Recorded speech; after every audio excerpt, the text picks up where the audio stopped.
Basic to advance math series में आप लोग का पुनः एक बार स्वागत है। आज हम लोग जो है प्रतिशत चैप्टर में टॉपिक 9 को देखने वाले हैं। चलिए टॉपिक 9 में हम लोग टोटल जो है वो पाँच क्वेश्चन लिया है, जिससे आपके इस टॉपिक के सारे कंसेप्ट जो है वो क्लियर हो जाएंगे। चलिए एक एक करके सभी क्वेश्चन को देखते हैं। देखिए पहला क्वेश्चन हमारा क्या कर रहा है, एक चुनाव में केवल 2 उम्मीदवार है, उनमें एक उम्मीदवार को 40% मत मिले और वह एक अन्य उम्मीदवार से 298 मतों से हार गया, तो डाले गए कुल मतों की संख्या कितनी है। देखिए हम लोग जो है सबसे पहले इसमें कुल मत जो है वो मानेंगे कितना, तो कुल मत हम मान लिए हैं कि 100% जो है हमारा वो कुल मत है, यानी जो कुल जो डाले गए मत हैं वो हमारा 100% है। इसमें कह रहा है कि हमारे 40% मत मिले और वह एक अन्य उम्मीदवार से इतना मतों से हार गया, यानी कि हारने वाला को कितना मिला, तो हारने वाला को जो है वो हमारा 40% मिला, यानी कि 40% हमको हारने वाला को मिला। यानी जीतने वाला कितना लिया, तो जीतने वाला जो है हमारा टोटल हमारा 100% है और 40% हारने वाला जो लिया मत, तो हमारा जीतने वाला कितना लेगा, तो 100 में से 40 घटा दीजिए, यानी कि 60% हमारा जीतने वाला मिला और जीतने वाला लिया। और क्या कह रहा है कि देखिए उनमें से एक उम्मीदवार को 40% मत मिले और वह एक अन्य उम्मीदवार से इतना मतों से हार गया, यानी हारा कितना से, तो यहाँ पे देखिए ये जीतने वाला इतना 60% और हारने वाला 40%, यानी इसका अंतर कितना है, तो 20% का अंतर है, 20% का अंतर है। और यही 20% जो है वो कितना मत के है बराबर, 298 मत के बराबर है।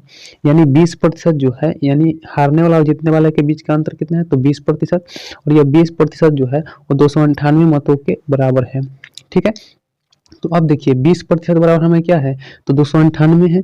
तो अब देखिए हम क्या करेंगे कि यहाँ पे जो है अगर हमसे पूछेगा, अगर पूछता यहाँ पे तो हमसे पूछ रहा है क्या, कुल मतों की संख्या, तो हम क्या लेंगे 100% बराबर x के मान लेंगे, 100% बराबर x के। लेकिन अगर हमसे पूछता कहीं क्वेश्चन में कि हारने वाले मतों की संख्या कितनी है, तो यहाँ पे 100% ना लेंगे, कितना लेते हैं 40% बराबर x के मानते। अगर हमसे पूछता जीतने वाले उम्मीदवार कितने मत प्राप्त किए, तो हम यहाँ पे 60% बराबर x मानते हैं। ठीक है, तो ये कॉन्सेप्ट आपको समझ में आ गया होगा। यहाँ पे 100% के लिए क्योंकि हमको कुल निकालना है, तो इसीलिए अगर हारने वाला को लेता तो 40% बराबर लेते और जीतने वाला को तो 60% बराबर लेते। ठीक है, तो चलिए अब देखिए यहाँ पे क्या करेंगे, तो काट देंगे, 20 25 100 कट जाएगा, और अब क्रॉस मल्टीप्लाई करेंगे तो कितना हो जाएगा x, और बराबर इधर क्रॉस मल्टीप्लाई तो 298 और गुने यहाँ पे 5। अब गुना करेंगे तो 8 पचे 40 के 0 हासिल 4, 9 पचे 45 और 4 49 के 9 हासिल 4, 5 गुना 10 और 4 14, यानी कि 1490।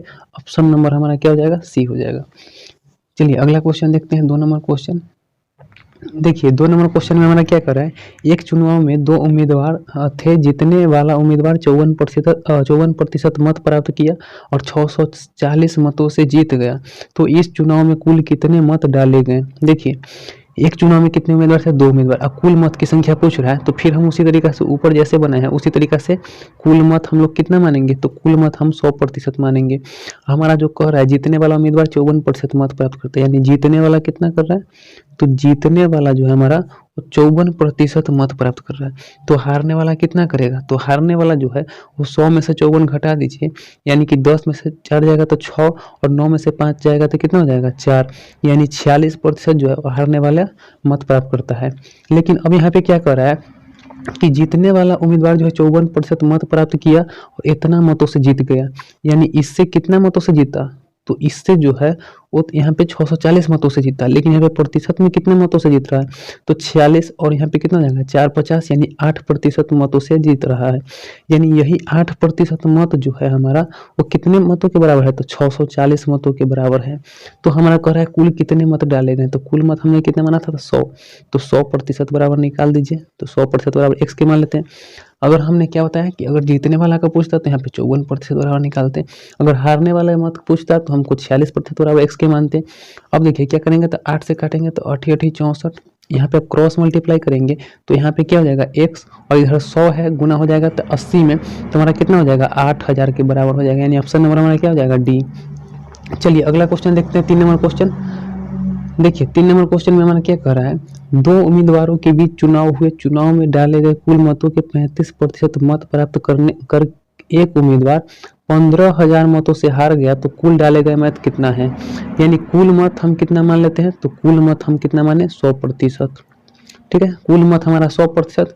अब देखिए यहाँ पे कितना कर रहा है, तो हारने वाला जो है 35%, यानी हारने वाला जो है हारने वाला जो है वो 35% प्राप्त कर रहा है, यानी जीतने वाला कितना प्राप्त करेगा, तो जीतने वाला 100 में से 35 घटा दीजिए तो हमारा कितना हो जाएगा, तो 65 हो जाएगा। कितना हो जाएगा, 65%, यानी 65% जो है वो जीतने वाला मत प्राप्त करता है। ठीक है, अब देखिए क्या कर रहा है, 35% मत प्राप्त करके एक उम्मीदवार इतना मतों से हार गया, यानी 15,000। देखिए हार कितना मतों से रहा है, तो इसका अंतर निकालेंगे तो हमारा 30% आएगा, यानी 30% से हार रहा है, जो कि कितना मत के बराबर है, तो 15,000 मत के बराबर है। हमसे पूछ रहा है कुल मत, तो हम क्या करेंगे, 100% बराबर निकालेंगे, यानी 100% बराबर किसके, एक्स के। हम बार बार समझाते हैं कि अगर तीनों में से कोई पूछ सकता है आपसे, अगर हारने वाला का पूछेगा तो 35% बराबर एक्स के रखेंगे, अगर जीतने वाला का पूछेगा तो 65% बराबर एक्स के रखेंगे। अब देखिए यहाँ पे काटेंगे तो 1 0 से यहाँ पे 1 0, 3 से काटेंगे 3 5 15 और डबल 0। ठीक है, यानी कि क्रॉस मल्टीप्लाई करेंगे तो एक्स बराबर कितना हो जाएगा, 2 0 यहाँ पे बैठ जाएगा, यानी कि हमारा 50,000 आंसर हो जाएगा। ठीक है, 50,000 ऑप्शन नंबर क्या हो जाएगा, ए। चलिए 2 क्वेश्चन और बचा हुआ है, 2 क्वेश्चन और हम लोग देख लेते हैं। देखिए चौथा नंबर हमारा क्वेश्चन क्या कर रहा है, एक परीक्षा में एक विद्यार्थी ने 23% अंक प्राप्त किया और 36 अंकों से अनुत्तीर्ण रहा। इस परीक्षा में एक दूसरे विद्यार्थी ने 35% अंक प्राप्त किया जो न्यूनतम उत्तीर्णांक से 48 अंक अधिक हैं। तो परीक्षा का पूर्णांक कितना है, देखिए मान लीजिए कि यहाँ पे जो पूर्णांक है वो x के हैं। ठीक है, यानी x पूर्णांक जो है मतलब x अंक का जो है वो परीक्षा चल रहा है, इसमें 23% अंक प्राप्त किया पहला विद्यार्थी, तो 23% और प्रतिशत हटाएंगे तो बटा में 100 हो जाएगा। ठीक है, और जो है उसने 36% अंकों से अनुत्तीर्ण रहा, यानी वह फेल कितना अंक से हो रहा है, 36 अंक से, यानी 36 अंक और जोड़ दें तो यह पास हो जाएगा। इसके अलावा जो दूसरे विद्यार्थी हैं वो उसी उत्तीर्णांक के 35% अंक प्राप्त कर रहे हैं, कितना, 35% अंक प्राप्त कर रहे हैं, यानी 35% रहेंगे तो बटा में 100, और यह जो है 48 अंक अधिक प्राप्त करता है। तो जब अधिक बोलेगा तो उसको क्या करेंगे, घटा देंगे, यानी फेल हो रहा है जितना अंक से तो उसको जोड़ेंगे, और जितना अंक से अधिक प्राप्त कर रहा है उतना घटा देंगे तो हमारा उत्तीर्णांक आ जाएगा, यानी दोनों बराबर हो जाएगा।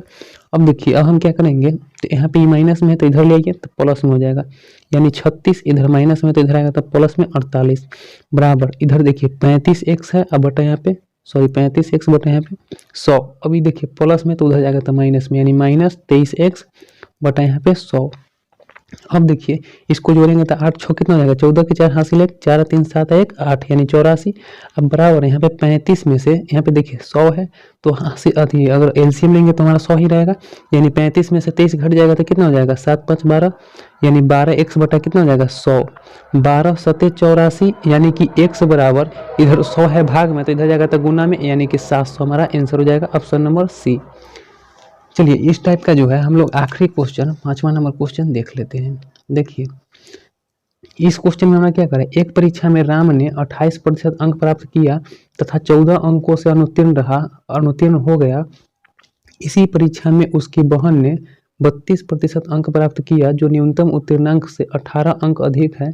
तो परीक्षा का पूर्णांक बतावे। देखिए इसमें जो है राम ने क्या किया, देखिए पूर्णांक बताने के लिए कह रहा है ना, जब भी पूर्णांक बताने के लिए कहेगा अगर अंक उत्तीर्ण और फिर जो है न्यूनतम उत्तीर्णांक से अधिक दिया रहेगा, एक बार कम दिया रहेगा एक बार अधिक दिया रहेगा, तो हम हमेशा मानेंगे पूर्णांक को x। ठीक है, और x का 28% प्राप्त कर रहा है एक विद्यार्थी, प्रतिशत हटाएंगे तो हम लोग क्या करेंगे, बटा में 100। अगर आप लोग पहला जो है वो टॉपिक नहीं देखे हैं तो जरूर से आप लोग देख लीजिएगा, ये आपका कंसेप्ट क्लियर हो जाएगा। तो 28% प्रतिशत हटाएंगे तो बटा में 100, और 14 अंकों से अनुत्तीर्ण हो रहा है, जितना से अनुत्तीर्ण हो रहा है उतना जोड़ दीजिए इसमें।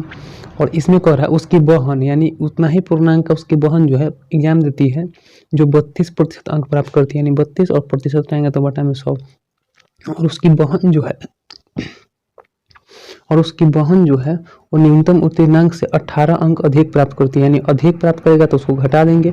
ठीक है, उसको क्या करेंगे, घटा देंगे।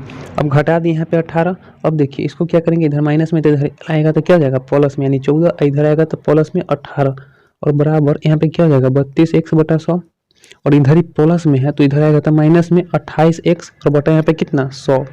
अब देखिए जोड़ेंगे तो 8 4 12 के 2 हासिल 1 1 1 2 1 3, यानी 32।